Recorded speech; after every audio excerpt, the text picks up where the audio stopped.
Hey, what's up, Spencer? My name is Everybody and welcome back to my channel.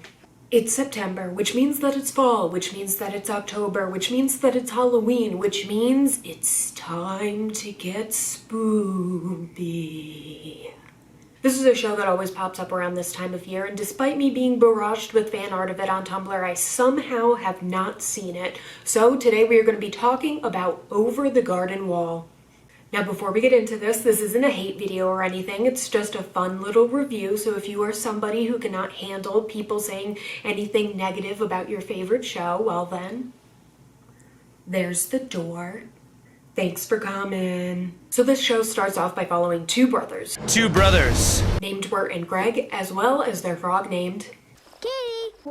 Wirt Jr. Dr. George Washington, Mr. President. Benjamin Franklin! Dr. Cucumber Skipper. Ronald Jason Funderburker. Lost, the two brothers come across a woodsman who warns them of... the beast. He takes them back to his home where... the beast. attacks. Wirt and Greg are able to defeat... the beast. but it turns out that they didn't, because really they just defeated... the dog! The woodman sends them on their way, and Greg saves a bird named Beatrice, who vows to help them by bringing them to a witch called Adelaide of the Pastures.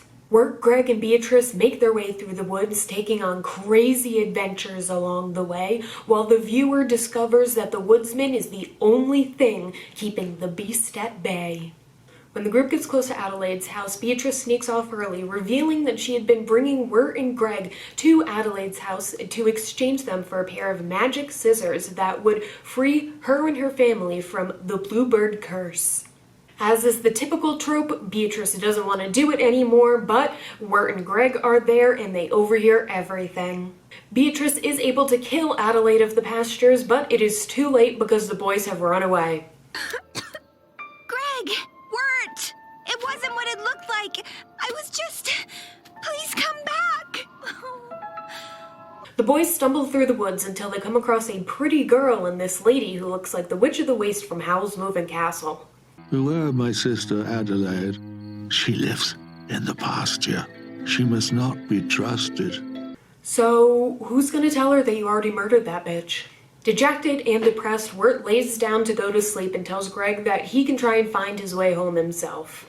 Within the span of 3 minutes, Greg does more than Wirt did in the entire past 8 episodes and sacrifices himself to the beast in order to save his brother.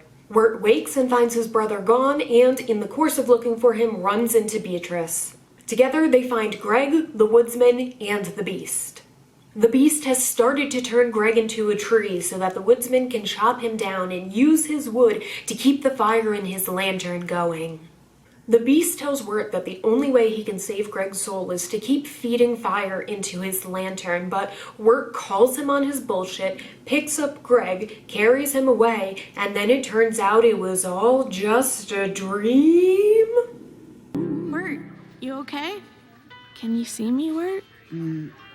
Where am I? Hospital. A hospital? I was expecting so much more.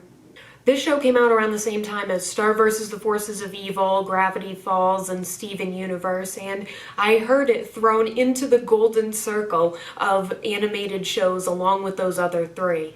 Thus, I was expecting to like it the way I do Star vs. the Forces of Evil or Steven Universe, but I didn't. And yeah, I wasn't super into Gravity Falls, but at least that show had, like, a plot.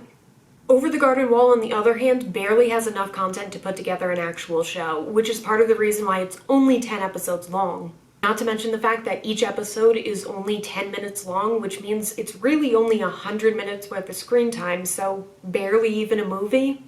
If I cut this down, I could probably even just make it into a 20-minute show. I mean, I am completely serious when I say 75% of this doesn't have anything to do with the actual plot. Tell me, what was the point in them getting chased by what looks like the racist version of the Yeti from Rudolph? God, the Yeti still scares me. What was the point of having to listen to Tiptoe Through the Tulips over here? Hi, dee diddly today. What a merry time we'll have upon your wedding day. And what was the point in them stealing the plot from that one Doctor Who episode for some reason? 18th century. French. Nice mantle. It's like French Rococo style. That doesn't really seem in line with Endicott's Georgian sensibilities. This actually is an 18th century French fireplace. Double-sided, there's another room through there. But those are just character traits. You play clarinet? Sorta. Over the Garden Wall was really good at doing this thing where they had the majority of the episode being the characters doing something stupid and inconsequential, and then in the last minute or two giving you something having to do with the Beast, thereby getting you to watch the next episode. But when it comes to actual plot, there was barely any. Two boys wander around the woods, there's a beast there. 2 minutes after they actually encounter the beast, they just leave and go home. At no point does the show try and raise the stakes by saying that Wirt and Greg need to defeat the beast in order to go home, or that they need to leave the forest before a certain amount of time or else they'll get stuck there forever. The stakes of the show are inconsequentially low until the last few minutes, and even then it gets resolved almost immediately. I have to tell you, I actually really love short form content like this, which is part of the reason why I'm still so jaded that Vine is gone. So that's why something like this, in essence, is extremely appealing to me. 10 episodes with only 10 minutes each, you have to have some incredible writing skills in order to create something great in that short amount of time. And don't get me wrong, there is a lot of great writing in this show.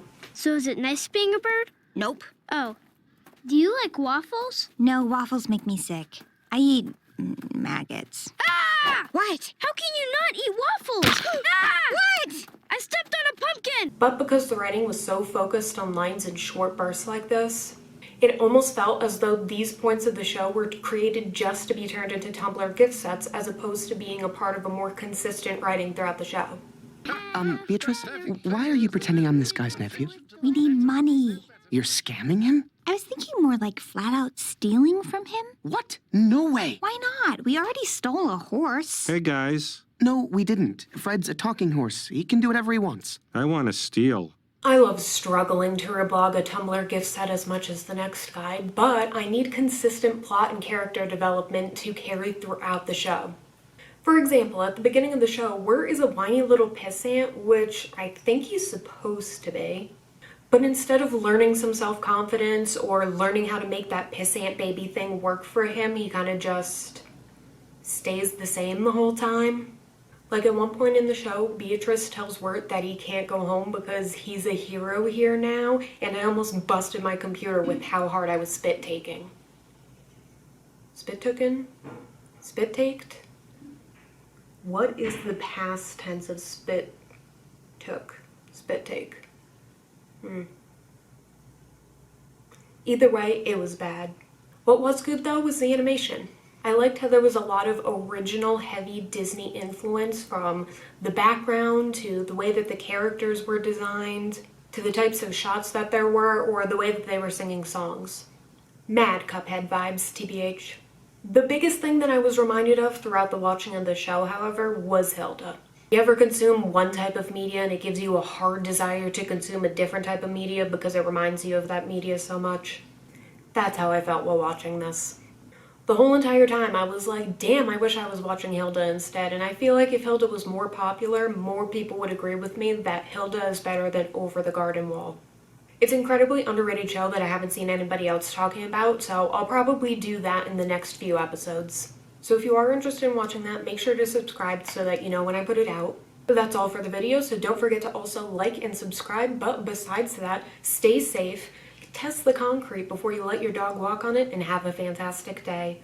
Bye!